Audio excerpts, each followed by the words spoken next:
আমার স্নেহের ছাত্র ও ছাত্রীরা, এখন আমি তোমাদের জন্য নিয়ে এসেছি উচ্চ মাধ্যমিক বাংলা চতুর্থ সেমিস্টারের নানা রঙের দিন নাট্যাংশ থেকে কয়েকটা প্রশ্ন, যেগুলো তোমাদের 2026 পরীক্ষায় কাজে আসবে। প্রথম প্রশ্ন খুব ইম্পর্টেন্ট: একাঙ্ক নাটক হিসেবে নানা রঙের দিন নাটকটি কতটা সার্থক আলোচনা করো। তোমাদের বলে রাখি, চ্যানেলে নতুন হয়ে থাকলে অবশ্যই চ্যানেলটিকে সাবস্ক্রাইব করে নাও। এই ধরনের আরো ভিডিও তোমরা আমার চ্যানেলে আছে, দেখে নিতে পারো। চতুর্থ সেমিস্টারের অনেক ভিডিও আছে, দেখে নিতে পারো।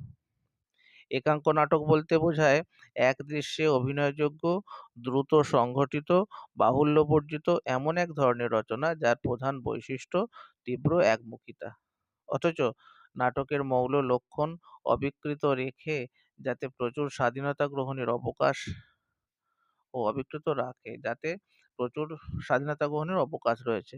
নাটকের একমাত্র অঙ্কটি কয়েকটি দৃশ্য সহযোগে গড়ে উঠতে পারে, আবার সমগ্র অঙ্কটি কোনো দৃশ্যভাগে বিভক্ত নাও হতে পারে। অজিতেশ বন্দ্যোপাধ্যায় রচিত নানা রঙের দিন শীর্ষক নাট্যাংশটির সমগ্র ঘটনাবলী মাত্র একটি রাতের কয়েকটি ঘন্টার মধ্যে সীমাবদ্ধ। নাটকের মুখ্য চরিত্র রজনী চাটুর্যে দীর্ঘ ৪৫ বছর ধরে থিয়েটারে অভিনয় করে বর্তমানে ৬৮ বছর বয়সে উপনীত হয়েছেন। অভিনয়কে ভালোবেসে তিনি ঘর, সংসার, আত্মীয় পরিজন, স্ত্রী, পুত্র সকলের সুখ থেকে বঞ্চিত থেকেছেন। জীবনের গোধূলি পর্বে এসে তিনি বুঝতে পেরেছেন মোক্ষম সত্যটিকে।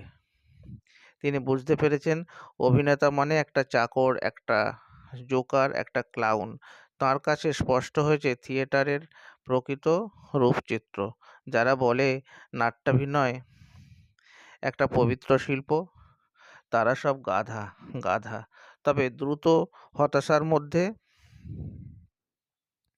শেষে তিনি এটাও বুঝেছেন যে প্রতিভার মৃত্যু নেই। আলোচ্য নাটকটির কাহিনীর উদ্দেশ্যের একমুখিতা পাঠককে মুগ্ধ করে।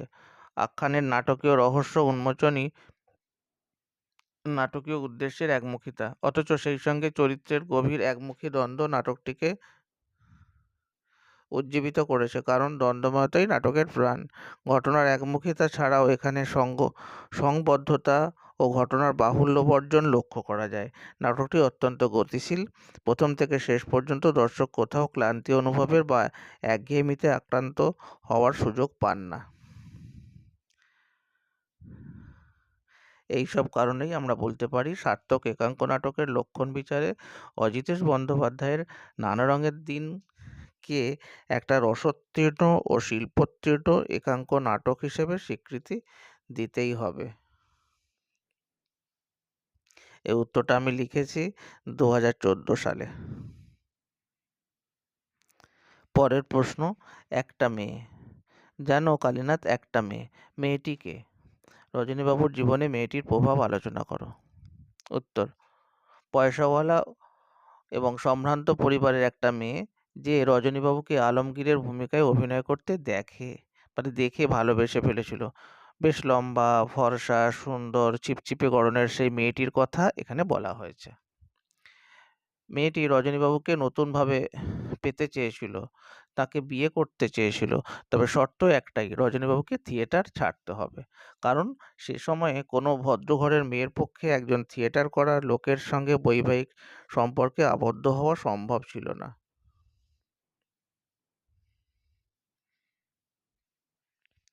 অভিনয় সম্পর্কে একটা পবিত্র ধারণা ছিল রজনীবাবুর মনে, কিন্তু এই আকস্মিক ঘটনায় তাঁর চমক ভাঙে। তিনি বুঝতে পারেন যারা বলে নাট্যাভিনয় একটা পবিত্র শিল্প, তারা সব গাধা গাধা। অভিনেতা মানে আসলে একটা চাকর, একটা জোকার, সাধারণ মানুষের সারা দিনের খাটনির পর একটা বিলাসিতা, একটা বিনোদনের মাধ্যম মাত্র। আর সেদিন থেকেই তার খবরের কাগজের সমস্ত প্রশংসা, মেডেল, সার্টিফিকেট সবই কৃত্রিম বলে মনে হয়। সাধারণ মানুষ নিজেদের অহংকারকে খুশি করার জন্য অভিনেতাদের সঙ্গে আলাপ করে, কিন্তু থিয়েটারের পরিচয়ে কেউ তাদের বোন কিংবা মেয়ের বিয়ে দেবে না। এভাবেই মেয়েটির মাধ্যমে গভীর সত্যকে উপলব্ধি করেন রজনীবাবু। মেয়েটাই রজনীবাবুর জ্ঞানচক্ষু খুলে দিয়েছে। পরের প্রশ্ন, তোমাদের বলে রাখি, চ্যানেলে নতুন হয়ে থাকলে অবশ্যই চ্যানেলটিকে সাবস্ক্রাইব করে দিও।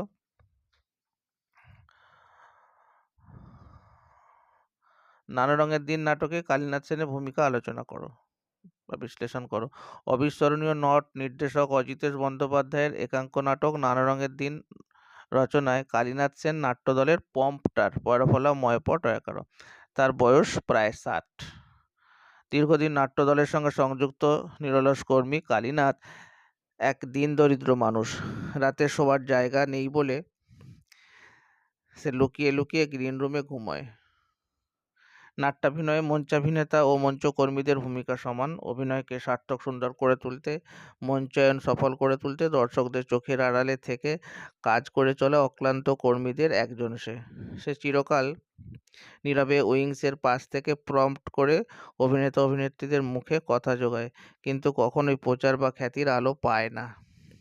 চিরকাল মঞ্চের নেপথ্যে অন্ধকারে থাকা মানুষগুলোর জীবনও থাকে অন্ধকারে ঢাকা। সেই সব বঞ্চিত পীড়িত মানুষের প্রতিনিধি হয়ে কালীনাথ সেন এই নাটকে তাদের দুঃখ দুর্দশাপূর্ণ জীবনের প্রতিচ্ছবির প্রকাশক। প্রধান চরিত্র রজনীর আত্মবিকাশে সহায়তা করা পার্শ্ব চরিত্র কালীনাথের কাজ ও তাতে সে সম্পূর্ণ সার্থক। তার সঙ্গে কথোপকথনে শিল্পীর ক্ষোভ, চরিত্রমর্ম, প্রতিভার জয়গান ইত্যাদি সবকটি দিক প্রকাশিত হয়েছে। কালীনাথ আবেগপ্রবণ মানুষ, তাই রজনী চাটুর্যের প্রতিভার স্ফুরণ তার চোখে জল আনে। কালীনাথ প্রকৃত মানুষ, তাই দুঃখগ্রস্ত বিহ্বল রজনীকান্তের অভিভাবক হয়ে তাকে বাড়ি পৌঁছে দিতে চায়। পরিশেষে বলা যায় কালীনাথ প্রম্পটার। থিয়েটার অভিনেতা অভিনেত্রীর মুখে মঞ্চ সংলাপ জুগিয়ে চলাই তার কাজ। পাঠ্য একাঙ্কে সুরাচ্ছন্ন, দুঃখ হতাশাগ্রস্ত বিগত দিনের নট রজনী চাটুর্যের একাকিত্বে সে সঙ্গদান করে। তার বহুদিনের জমে থাকা দুঃখ, ব্যথা, ক্ষোভের প্রকাশে সূত্র সঞ্চারক হয়ে সে হয়ে উঠেছে মানব জীবনের প্রম্পটার। ভিডিওটা শেষ পর্যন্ত দেখার জন্য অবশ্যই তোমাদের অসংখ্য ধন্যবাদ। ভালো লাগলে বন্ধুদের মাঝে শেয়ার করে দিও।